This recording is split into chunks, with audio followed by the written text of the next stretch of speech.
Okay, and welcome back to Planet Nibiru. And it's been a crazy couple days in the media, and a crazy couple days with weather and things across the world. So let's jump right into it. Today, in the past 24 hours, we have had a number of 33 earthquakes that have been 2.5 or more worldwide. That is, I guess, right around the right amount. They've been in the high 20s, low 30s for a while now. Um, the ones that stand out, we're seeing, it's kind of common to see some throughout Europe, but I always notice the ones that happen over near Pakistan and Afghanistan and whatnot, because, obviously we have troops over there and whatnot. So this one here, let's see where that was. That was in Greece, so that's not too out of the ordinary. Of course, Oklahoma has quakes all the time now, where they never existed before. The east coast of the United States and the center has always, or traditionally, been kind of exempt from earthquakes. That has been a West Coast phenomenon, kind of limited to the Ring of Fire, but as of the new world that we live in, the center of the United States gets them quite frequently these days. And we even get some East Coast ones every now and again. I believe last night we did have one somewhere up in the New England area, or maybe it was Nova Scotia, but it was up that way.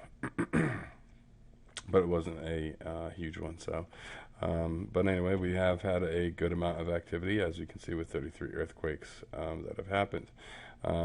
Just to show you, I guess, what that these earthquakes look like.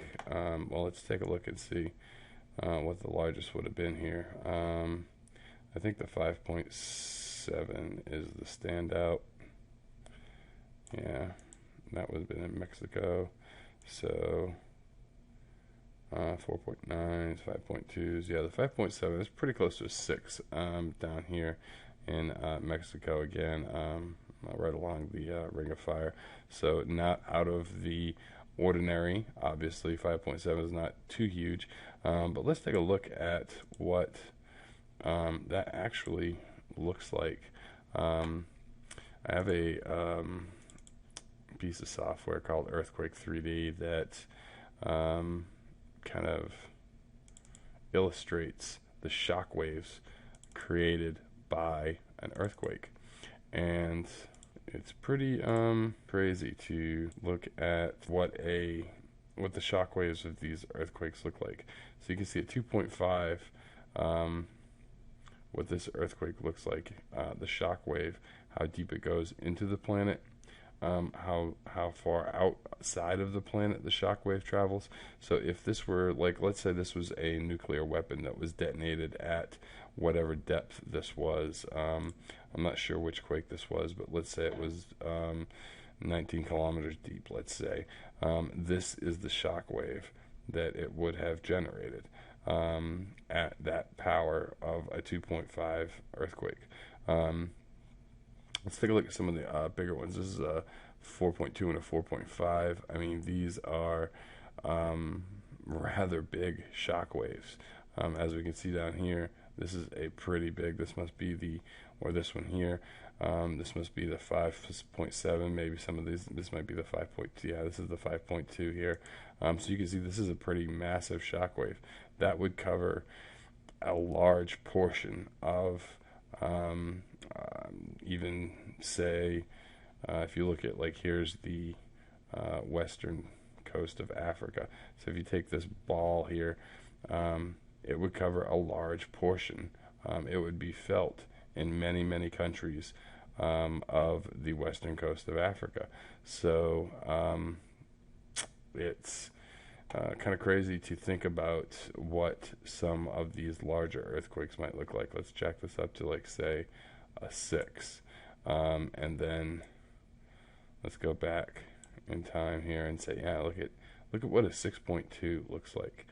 I mean, literally, you would feel a 6.2.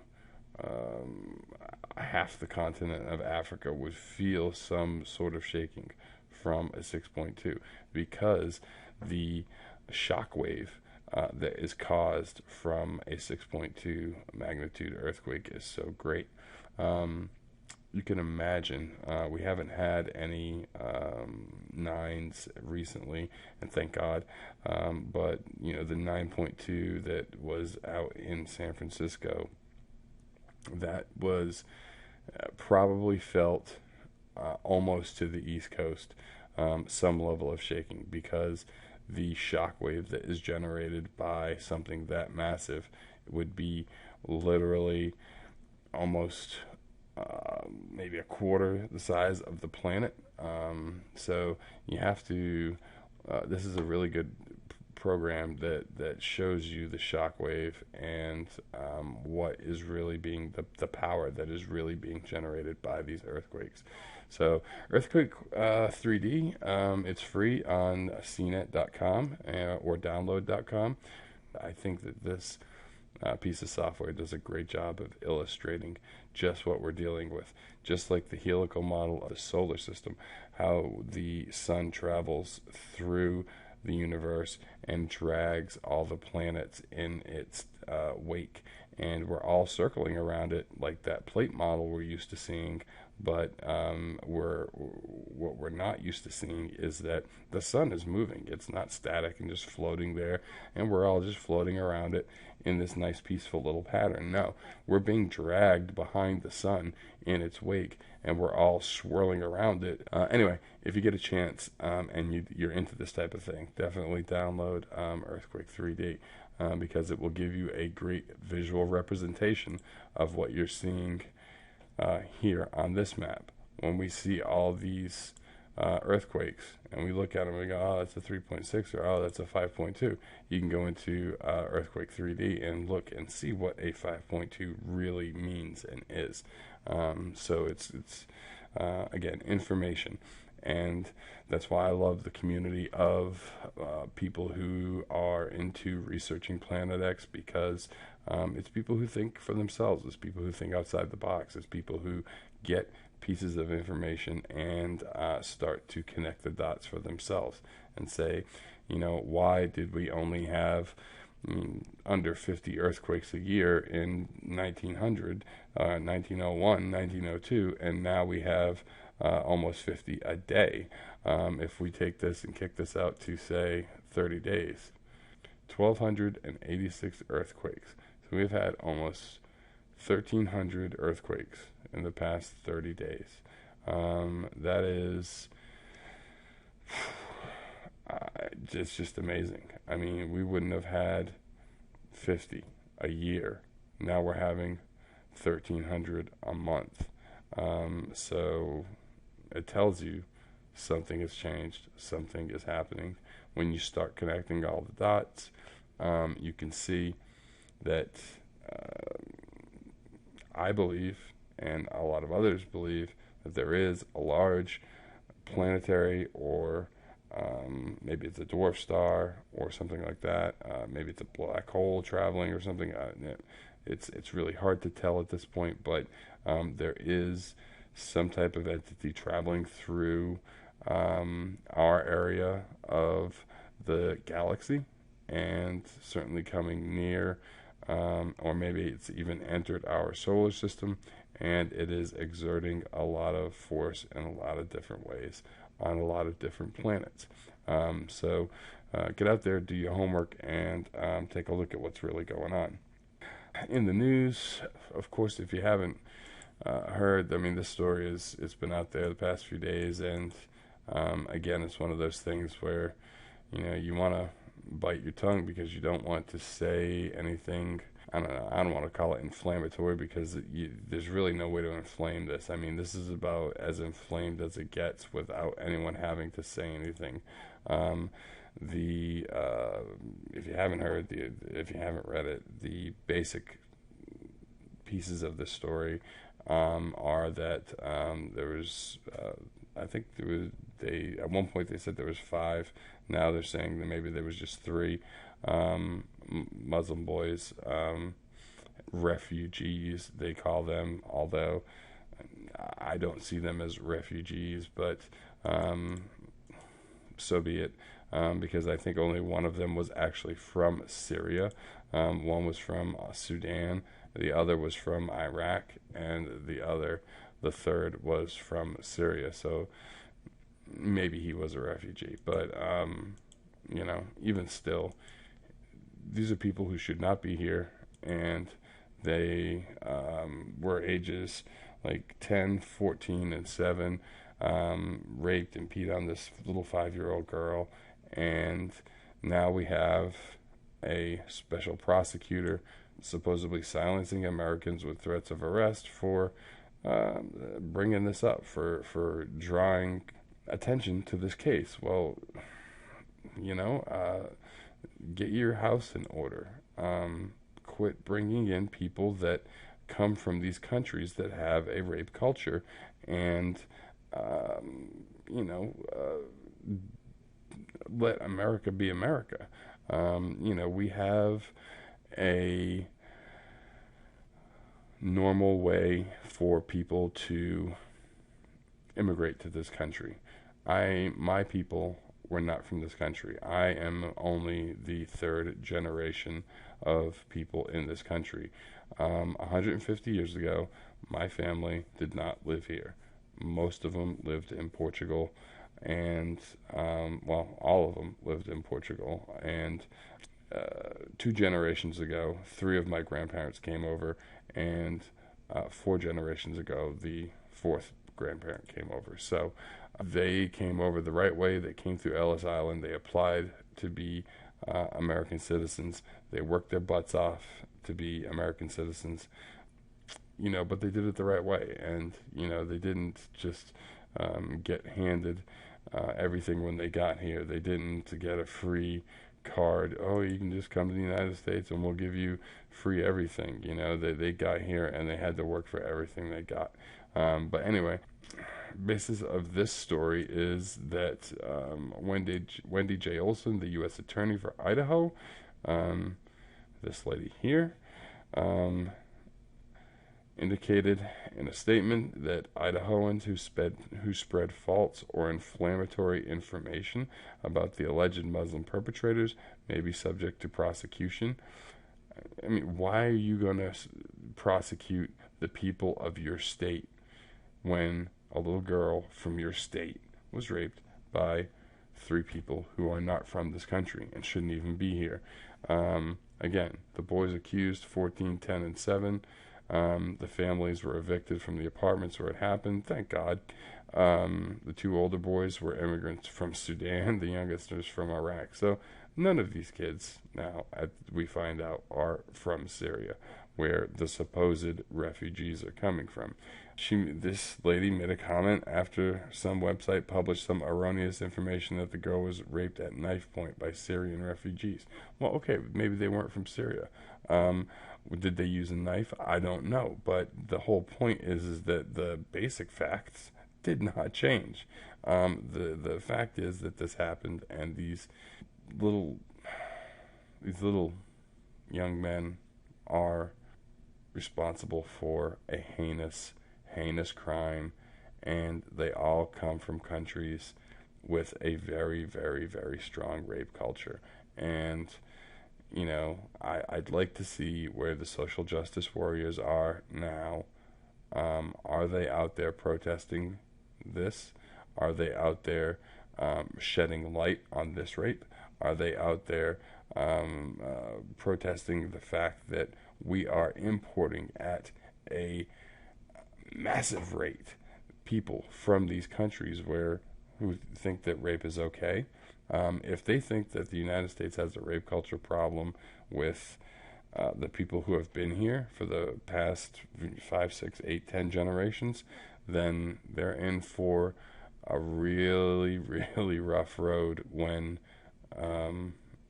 these people are done. Hopefully something's going to happen and they're going to turn off the valve at some point and quit importing these people. But all they're doing is bringing in more problems. So where are they when we need them. You want to be a social justice warrior, get out there and demonstrate against this type of thing, because this is far worse than almost any of the rapes that you would see from normal America. And not to say that, any rape is a bad thing. Any crime is a bad thing, and they're all horrible and they're all despicable and they all deserve to be prosecuted to the fullest extent of the law. But, this is particularly heinous because of the age of the young girl. It's particularly heinous because we have 3 very, very, very young boys who shouldn't even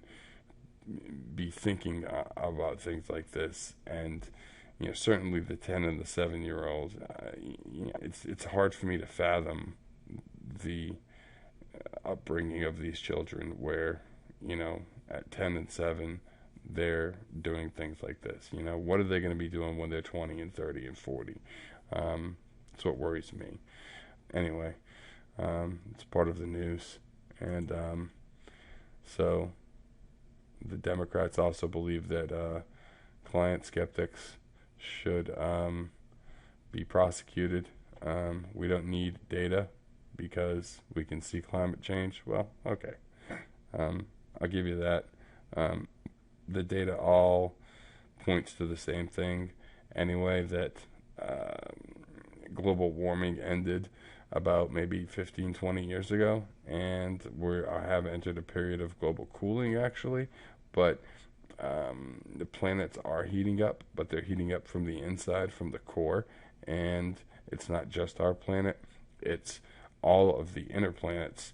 And when I say inner planets, I mean everything inside of the asteroid belt, from Mars inward, and even some of the outer planets have been seen to be heating up. Pluto is heating up from the inside, and folks don't know why. Obviously, again, if you're connecting the dots along with the rest of us, you will link this back to, again, planet Nibiru, or the system Nibiru, whatever you want to call it, an incoming body that is generating a lot of geomagnetic energy. The Democratic platform calls for prosecuting global warming skeptics. Again, ridiculous. This is the URL. Sorry, my browser isn't keeping up here as I'm going around switching tabs. But I'm going to prosecute skeptics of global warming. How about we prosecute these rapists? But whatever. I don't think anybody is a skeptic of climate change. I think people are skeptical about the reasons for global warming or the reasons for climate change. I don't think it's man-made. I know a lot of people, well, most people that I know don't believe it's man-made. When you talk to people and you bring up things like volcanoes and the massive amounts of carbon dioxide that just one volcano puts off, and we have over 2,500 active volcanoes that we know of on land right now, and they're pouring carbon dioxide into the atmosphere at a rate that your SUV or your car or your lawnmower or whatever it is that they're calling it, your carbon footprint, can never, ever, ever match. And it's not just yours. I mean, the carbon footprint of man cannot match the carbon footprint of nature, because nature is the planet. The planet is always going to be able to put off more of everything than mankind.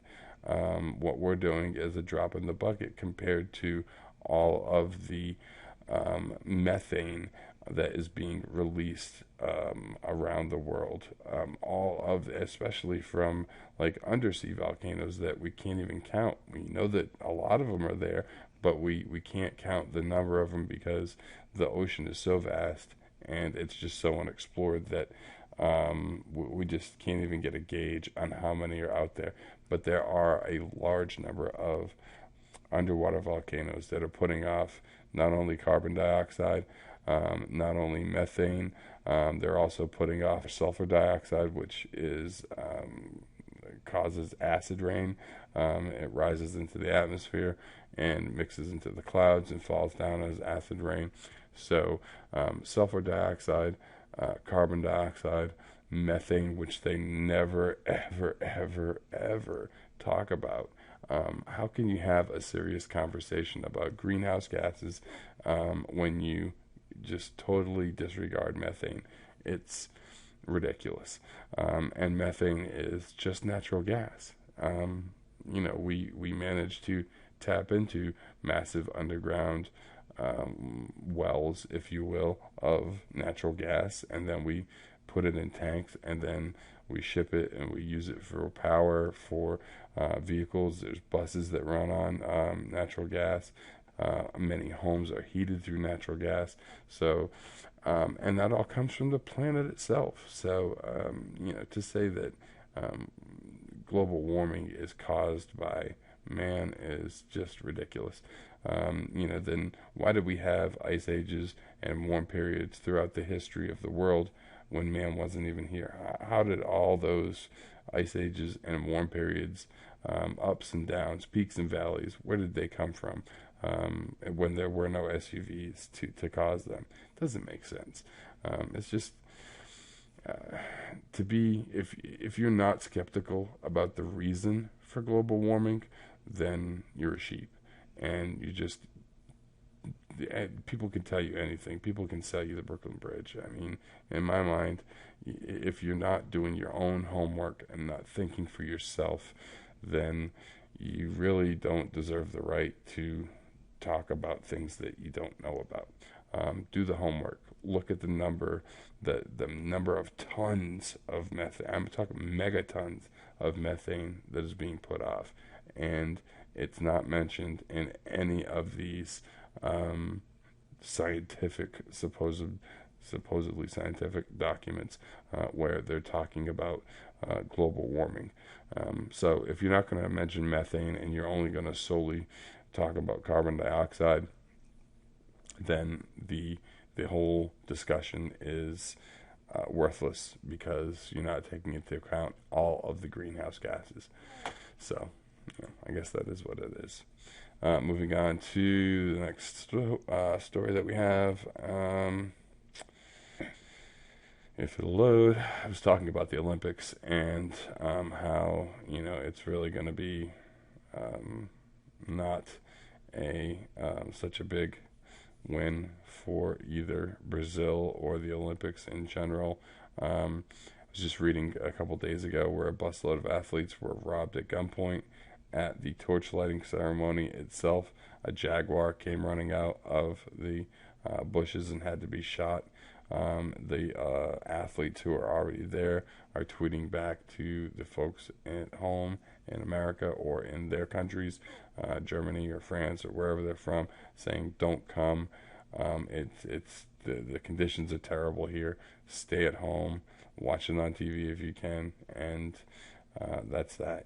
So the athletes are, God bless them. They're going through just a really tough time down there, getting robbed, being put into the situation where they're having to swim through polluted waters and deal with mosquitoes that are carrying the Zika virus and all these things. So if you're a person who has a belief system that is religious, put in a prayer for the athletes down there, and let's hope that they all make it home safe and unharmed, because Rio doesn't seem to be the place to have a Olympic event. So the other thing is happening right now. I'm sure you've heard of the Brexit, Britain exiting the European Union, pretty much leaving a large financial burden on Germany, France, Netherlands, and some of the other countries who do have good economies to support those massive amount of countries that have crappy economies. So what they're doing to counter that now is they're putting forth legislation proposing to create a super state. kind of like the United States, kind of like the Soviet Union used to be, and they're going to create a super state where none of the individual states will have any autonomy. It'll all be under one set of rules, one monetary system, and ran from Brussels, Belgium. Surprise, surprise. So, why did the Soviet Union fall? Because it was so massive, and it had to. Russia has the money to support Russia, and they can live well. But Russia was supporting not only Russia, but all of these third world countries that can't afford to take care of themselves, and eventually it bankrupted Russia. And you'll remember back in like 1991 when Ronald Reagan said, Mr. Gorbachev, take down that wall, and they did, and the Soviet Union basically folded, and the Russians just pulled back into Russia, and their economy has blossomed and bloomed since then. They've done really, really well. So, that goes to show they didn't really need all those little countries that they were occupying and taking under their wing. They did just fine as Russia, and they're doing just fine to this day. Britain, again, same thing. Didn't want anything further to do with the European Union, and now they're going to, instead of sitting back and saying, okay, Britain's out, there's other countries who are talking about leaving, Netherlands being one of them, because they didn't want to carry not only the burden that's been put on them already, but to further carry Britain's burden. So instead of coming up with a good solution, they're coming up with the super state solution, which let's just merge all of European Union into one big country called Europe or something, and that's just, it's sad and it makes no sense. However, the Mexican president is urging the same thing for North America. He would like to see Mexico, Canada, and the United States be one big North American country, and I'm sure he would. But unfortunately, I think that's a horrible idea, and I'm sure 99% of Americans would agree with me that there is no need for that. Mexico is doing okay on its own. They are not in the same situation that maybe like Venezuela is in right now. So there's really no need for a North American Union. But again, my personal opinion, and just connecting the dots, I don't see why they would put, well, I see why certain countries would push for it, but I also see why certain countries would be very much against that type of activity. Couple of other things in the news here. Law school professors and the Supreme Court, they call it the Supreme Court breakfast table, but basically they're saying that we don't need to study the Constitution because it's outdated. The Constitution is the law of the land, and as far as I know, it always will be. And as far as I'm concerned, it always should be. So that's about all I'll say on that. And finally, of course, we have some news that there's FEMA contractors, and they are predicting that there will be some sort of social unrest and food crisis that they need to be prepared for. Food costs have spiked by almost 400%, which I'm not sure if that is at the wholesale, giant wholesale level, or what, but I don't think I've seen that. I mean, I have seen food costs kind of maybe not skyrocket, but they've certainly gone up over the past 5 years. But I don't think we're to a point where, certainly we're not like Venezuela yet. So I think that that's just one of those panic and hysteria articles that they use to further divide and conquer and cause fear in people.